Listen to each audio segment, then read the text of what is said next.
beaucoup internet Seneweb ñu ngi leen di nuyu dal leen ak jàmm ci seen actu du jour tey nag li ñuy waxtaanee ci seen actu du jour bokk na ci ponk bu njëkk di mbirum Dame Amar ak i ñoñom gannaaw ba ñu leen jugé si faatub Iba Thiam fii nii si tribunal Dakar ba ñu jógee foofu ñu dem ci Côte d'Ivoire dafa benn sénégalais boo xam ne dañ ko fa faat ci anam yu doy waar am na tamit benn enseignant bu dëkk fële ca Thiaroye Azur moom dañ ko sàcc juróom-benn million ci benn agression boo xam ne jéggi na dayoo mbirum Diary Sow itamit kii di Dame Mbodj nekk fële ci CUSEMS authentique yéena ci yàbbi wax na ci ay information yu graaw ndax nee na Diary Sow bindul lettre Serigne Mbaye Thiam moo ko binduloo voilà yéen a ngi ci seen actu du jour comme niñ leen ko waxee si njëlbeen Dame Amar ak ñoñam jugé nañu leen 27 janvier bi fële ci tribunal de grande instance de Dakar Dame Amar Diadiata Aliya Bakir Fatima ak Djibril Ndiogou Bassène teg nañu leen daan juróom-benn weer pour détention de drogue ak non assistance à personne en danger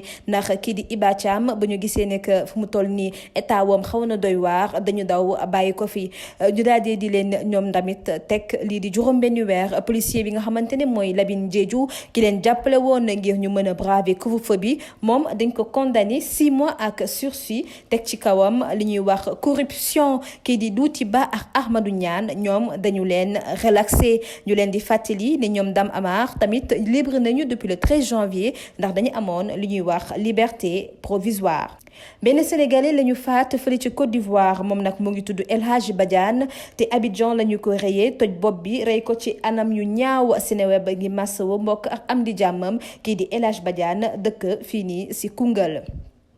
benn enseignant la ñu sàcc juróom-benn million de francs CFA victime bi nag moo ngi dëkk Thiaroye Azur te dafa amoon ay points de service yu bëri maanaam bokk di yëngu ci wàllum Orange Money Wari ak ñoñam gannaaw na ba mu defee tuuru agence am yëpp ngir dajale xaalisam recette journalière am daal di ñibbi këram ci la ko ay ndaw fëgg buntam moom nag dañ ko gëmloo ni ay policier lañu bi mu ubbiwee si lañu dal ci kawam song ko nangu xaalisam rax ci dolli nangu ñetti téléphone am ndax moom waa ji xale góor yi ko song dañu yoroon ay pistolet. ñu daal di dem ci wàllum Diary Sow nag mbir yi jeexagul ndax ba tey bëri na ay nit yoo xamante ne ñoo ngi si yey yàbbi wax ci seen xalaat kenn si ñoom doon Dame Mbodj nekk fële ci CUSEMS authentique moom nag nee na Diary Sow bindul lettre bindaanewul lettre ki ko bind mooy Serigne Mbaye Thiam ndax Serigne Mbaye Thiam dafay utiliser kii di Diary Sow di ko waxloo di ko defloo ngir am buzz maanaam bokk dafay ut succès politique te si kaw Diary Sow la koy utiliser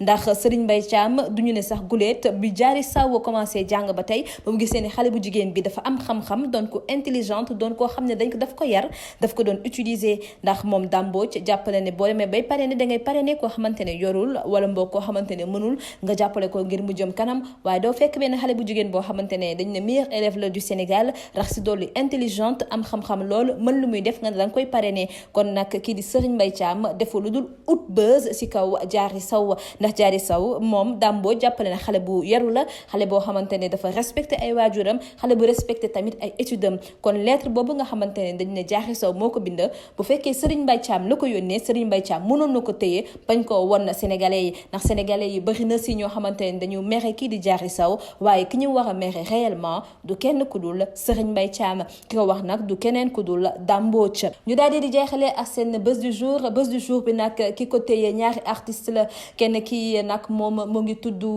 Korkasi du ma ne sa artiste dama naan actrice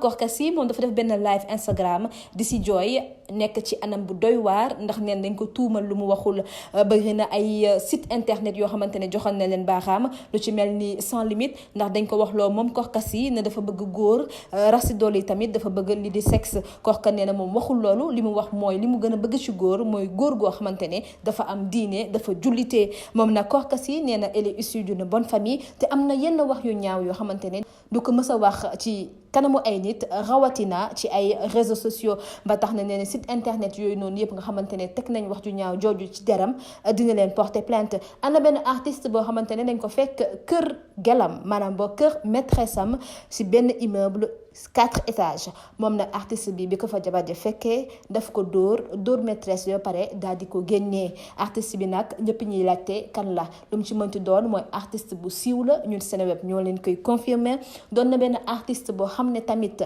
defoon na benn plateau ci fin d'année yi doonoon na artiste boo xamante ne ku bëgg football la doon na tam artiste boo xam ne moom dafa ne bu doon sagom ay doomam seex la ñuy doon kon nag artiste boobu moo def jëyi jooju démb ci guddi ba jabaram jàpp ko moom wax maîtresse am boole leen ñoom ñaar ñëpp dóor leen ba ñuy bëgg a dee di leen indiloon tey ci seen actu du jour fii ci Seneweb TV di leen jox dig daje suba incha allah.